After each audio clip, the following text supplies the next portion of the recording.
这段时间，半岛局势又变得严峻起来。就在大家的注意力都放在半岛的时候，中东那边一场大风暴即将到来。9月25日，伊拉克库尔德独立公投。本文探讨9月25日伊拉克库尔德独立公投将引发的西亚乃至世界格局的大震荡。接下来，让我们走进西亚，走进库尔德，走进危机的起爆点。1、库尔德人的历史。库尔德人是一个古老的民族，自古以来生活在西亚地区。他们是继阿拉伯、突厥、波斯之后的第4大民族主体，目前总人数约3000万。在长达数千年的西亚政治板块变化中，库尔德人作为一个具有鲜明民族特色的群体，一直没有被其他民族同化。虽然他们也是信仰伊斯兰教，但是他们比较开放，尤其是对库尔德女性更包容。库尔德女人可以戴头巾，也可以不戴头巾。我们看看西亚库尔德人的聚集区，他们大致分布在4个国家：土耳其、叙利亚、伊拉克、伊朗。其中在土耳其的库尔德人最多，所占土耳其的领土比例也最大。库尔德人在历史上先后信仰过佛教、拜火教，后来因为阿拉伯人对西亚的影响力扩大，最终导致库尔德人成了伊斯兰教的信徒。他们属于逊尼派 MS0。在古代近2000年的时间里，库尔德人是一个比较大的族群，但是憋屈的是，库尔德人竟然始终没有一个长期的国家形式，几乎不断地被阿拉伯人、突厥人、波斯人反复统治、割裂。直到第1次世界大战结束，因为奥斯曼帝国的解体，库尔德人获得了一次建国的机会。当时西方列强已经同意库尔德人在西亚建国，并签署了文件。第1次世界大战导致奥斯曼帝国崩溃，然而有一个军事强身凯末尔崛起了，他要建立大土耳其国家，首先就是对库尔德人建国的封杀。凯末尔的军队围剿了库尔德人的军队，逼迫库尔德人放弃建国主张，并且重新划定了土耳其边界，把本来统一的库尔德人进行了切割，形成4个国家：土、叙、伊朗、伊拉克内都分别管理库尔德人。在土耳其、叙利亚、伊拉克、伊朗4国中，土耳其的库尔德人最多，有1800多万，占库尔德总人数的1半还多。库尔德所在的地区占土耳其领土面积的1/5，所以土耳其历届政府都严格管控库尔德人，防止他们在土境内有建国倾向，并且土耳其政府从民族称谓上对库尔德人进行同化。他们把土耳其境内的库尔德人称为山地土耳其民族。2、伊拉克的库尔德人。9月25日，要独立公投的是在伊拉克的库尔德人。4国中只有伊拉克的库尔德人目前距离建国最近，最有希望。2003年，美国发动伊拉克战争，推翻了萨达姆政权，然后建立伊拉克过渡政府。而伊拉克过渡政府的总统就来自伊拉克库尔德地区，他叫塔拉巴尼。伊拉克战争后，伊政府分为3权分立，总统由库尔德人担任，什叶派担任总理，逊尼派担任国会议长。可见伊拉克库尔德人的地位也开始提高了。塔拉巴尼在过渡政府结束后，又担任了1届伊拉克总统，直到2014年卸任，而他的继任者仍然是一位来自伊拉克库尔德地区的总统，叫福阿德马苏姆。说到伊拉克问题，就不能不说一位伊拉克前总统萨达姆先生。他本来是一个伊拉克的普通军官，因为受到英美势力的扶持，逐渐形成了气候，继而在伊拉克发动政变，夺权上台。萨达姆成为伊拉克领导人后，响应美国的号召，对伊朗进行军事打击，因为伊朗人民把美国扶持的伊朗巴列维国王赶下了台。萨达姆打击伊朗，正是对英美的报恩之举。萨达姆先生主政伊拉克时，伊拉克库尔德人不敢嚷嚷独立，因为萨达姆先生手段比较狠。在其被捕后，有一项指控就是说他在1984年对伊拉克库尔德人进行过毒气弹镇压，这也是萨达姆被判绞刑的重罪之一，反人类罪。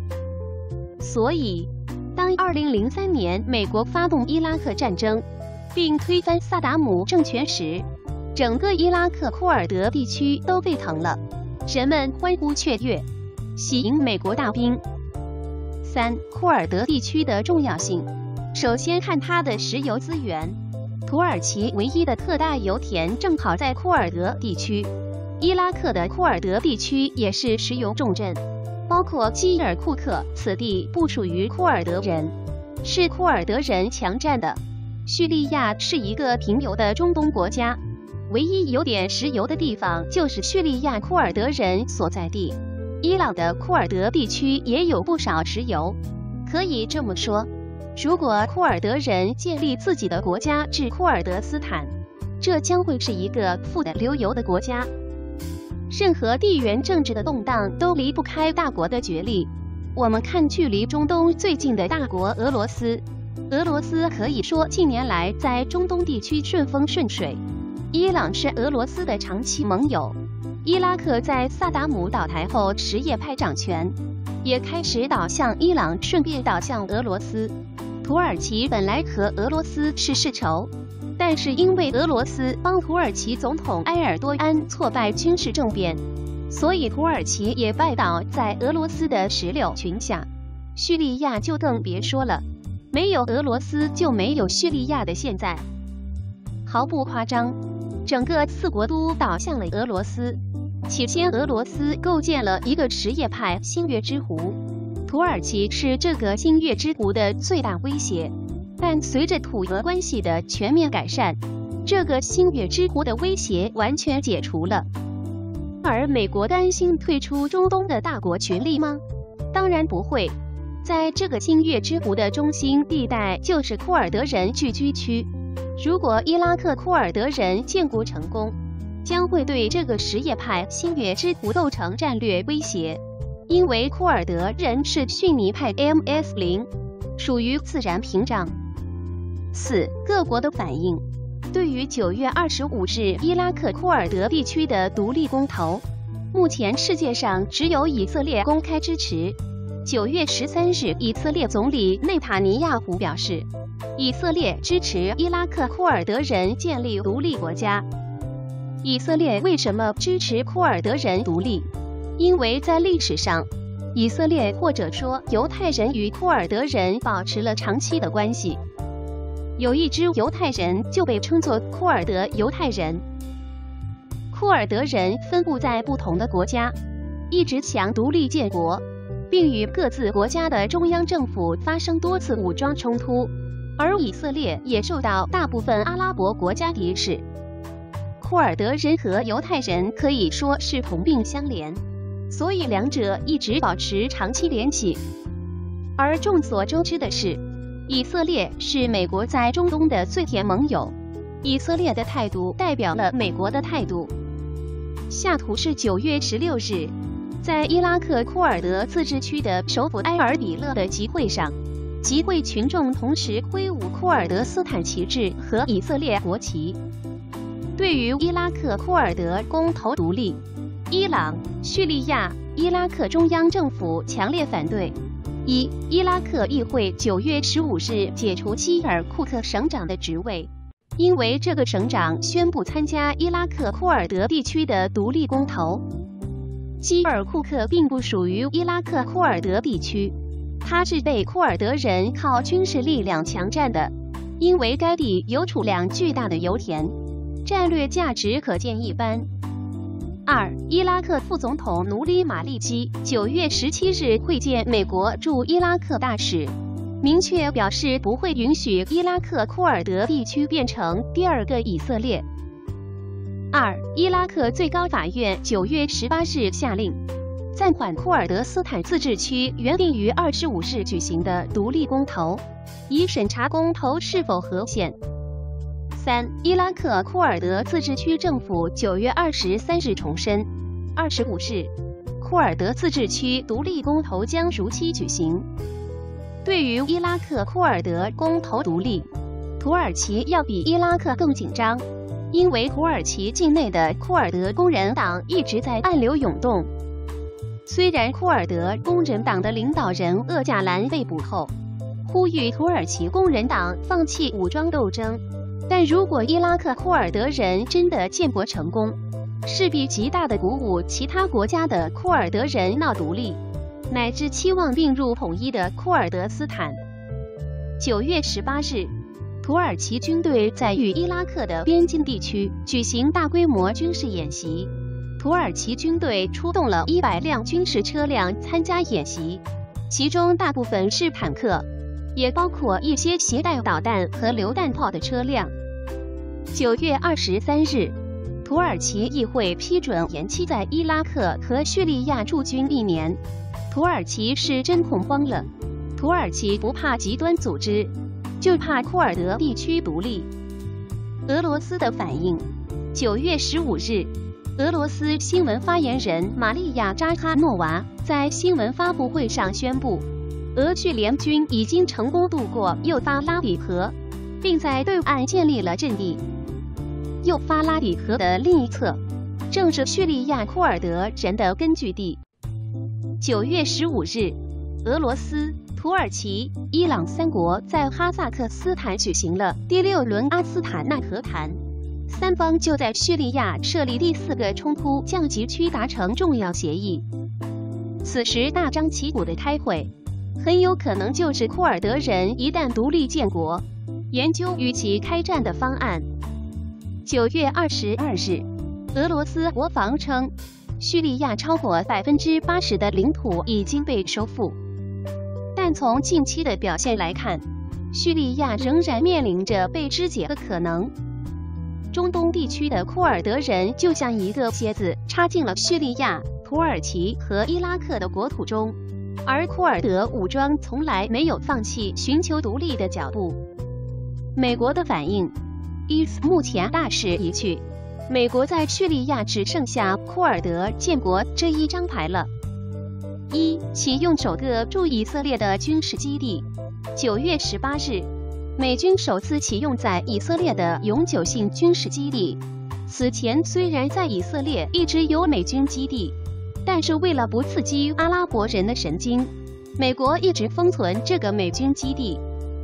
现在以色列公开支持伊拉克库尔德地区公投独立，势必会引起阿拉伯人对以色列的强烈不满，有可能在攻打库尔德人时，顺便攻打以色列。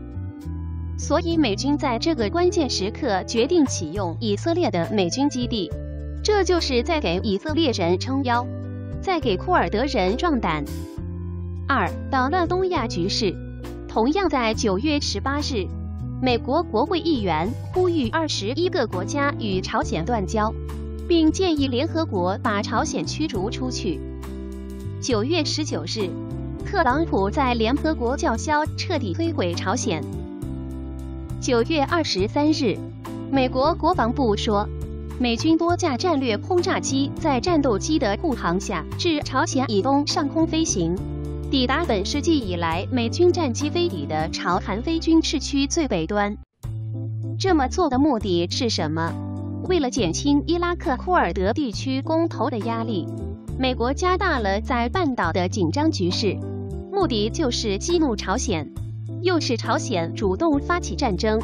只要这几天东亚先乱起来，那么美国暗中支持的伊拉克库尔德公投独立就会变得不引人注目了。因为东亚显然比西亚的分量更重些，中国和俄罗斯都靠近朝鲜，东亚若是乱起来，必定吸引全球目光，同时也分散中俄精力，而库尔德地区就会在压力最小的情况下独立公投建国了。美国的算计就是明修栈道，祸水东引，暗度陈仓，库尔德建国。这是36计中的声东击西，在东亚半岛虚张声势，在西亚伊拉克库尔德地区搞暗示。3. 强占叙利亚战略要地。9月20日，美国主导的国际联军收复了叙利亚拉卡地区90%的面积。拉卡在叙利亚的东北方向，再往东北方向发展就是叙利亚库尔德地区了。可以这么说，美国军事力量控制拉卡后，可以算是为叙利亚库尔德地区设置了一个屏障。而如果伊拉克库尔德地区建国成功，那么美国非常希望叙利亚库尔德地区并入伊拉克库尔德地区的一个相对强势的库尔德斯坦会成为美国在西亚的楔子，牢牢盯住叙利亚、伊拉克、伊朗。当然，美国和土耳其同属北约，美国还不怎么想弄死土耳其。但是如果土耳其继续和俄罗斯眉来眼去，那么美国就会唆使土耳其境内的库尔德人也进行独立，拆解土耳其。一个强大的、心向美国的土耳其是美国愿意看到的，否则宁可把土耳其解体。目前，局势可以说非常紧张，一触即发。一场大风暴即将来临，会不会演变成一场美俄在中东的大决战？我们拭目以待。好了，关于这个话题，小五就先说到这里。喜欢小五的朋友，别忘记点赞、转发和订阅。如果您有任何的看法或观点，欢迎在下方留言。但是他们比较开放，尤其是对库尔德女性更包容。库尔德女人可以戴头巾，也可以不戴头巾。我们看看西亚库尔德人的聚集区，他们大致分布在4个国家：土耳其、叙利亚、伊拉克、伊朗。其中在土耳其的库尔德人最多，所占土耳其的领土比例也最大。库尔德人在历史上先后信仰过佛教、拜火教，后来因为阿拉伯人对西亚的影响力扩大，最终导致库尔德人成了伊斯兰教的信徒，他们属于逊尼派 MS0。在古代近2000年的时间里，库尔德人是一个比较大的族群，但是憋屈的是，库尔德人竟然始终没有一个长期的国家形势，几乎不断地被阿拉伯人、突厥人、波斯人反复统治、割裂，直到第一次世界大战结束。因为奥斯曼帝国的解体，库尔德人获得了一次建国的机会。当时西方列强已经同意库尔德人在西亚建国，并签署了文件。第一次世界大战导致奥斯曼帝国崩溃，然而有一个军事强身凯末尔崛起了，他要建立大土耳其国家，首先就是对库尔德人建国的封杀。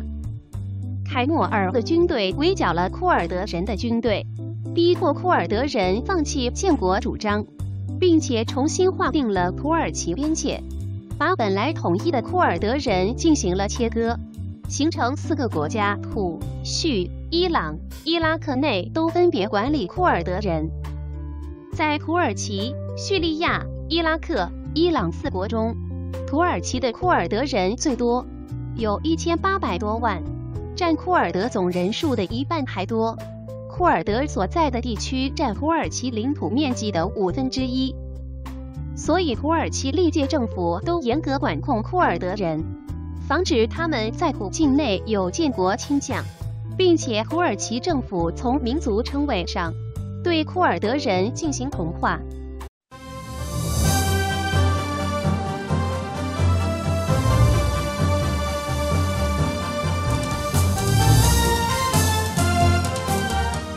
这段时间，半岛局势又变得严峻起来。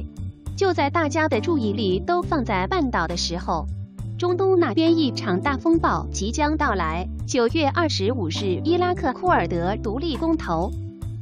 本文探讨9月25日伊拉克库尔德独立公投将引发的西亚乃至世界格局的大震荡。接下来，让我们走进西亚，走进库尔德，走进危机的起爆点。1、库尔德人的历史。库尔德人是一个古老的民族，自古以来生活在西亚地区。他们是继阿拉伯、突厥、波斯之后的第4大民族主体，目前总人数约3000万。在长达数千年的西亚政治板块变化中，库尔德人作为一个具有鲜明民族特色的群体，一直没有被其他民族同化。虽然他们也是信仰伊斯兰教一位伊拉克前总统萨达姆先生，他本来是一个伊拉克的普通军官，因为受到英美势力的扶持，逐渐形成了气候，继而在伊拉克发动政变，夺权上台。萨达姆成为伊拉克领导人后，响应美国的号召，对伊朗进行军事打击。因为伊朗人民把美国扶持的伊朗巴列维国王赶下了台，萨达姆打击伊朗，正是对英美的报恩之举。萨达姆先生主政伊拉克时，伊拉克库尔德人不敢嚷嚷独立，因为萨达姆先生手段比较狠。在其被捕后，有一项指控就是说他在1984年对伊拉克库尔德人进行过毒气弹镇压，这也是萨达姆被判绞刑的重罪之一，反人类罪。所以，当2003年美国发动伊拉克战争，并推翻萨达姆政权时，整个伊拉克库尔德地区都沸腾了，人们欢呼雀跃，喜迎他们把土耳其境内的库尔德人称为山地土耳其民族。2、伊拉克的库尔德人。9月25日，要独立公投的是在伊拉克的库尔德人。4国中只有伊拉克的库尔德人目前距离建国最近，最有希望。2003年，美国发动伊拉克战争，推翻了萨达姆政权，然后建立伊拉克过渡政府。而伊拉克过渡政府的总统就来自伊拉克库尔德地区，他叫塔拉巴尼。伊拉克战争后，伊政府分为3权分立，总统由库尔德人担任，什叶派担任总理，逊尼派担任国会议长。可见伊拉克库尔德人的地位也开始提高了。塔拉巴尼在过渡政府结束后，又担任了一届伊拉克总统，直到2014年卸任，而他的继任者仍然是一位来自伊拉克库尔德地区的总统，叫福阿德马苏姆。说到伊拉克问题，就不能不说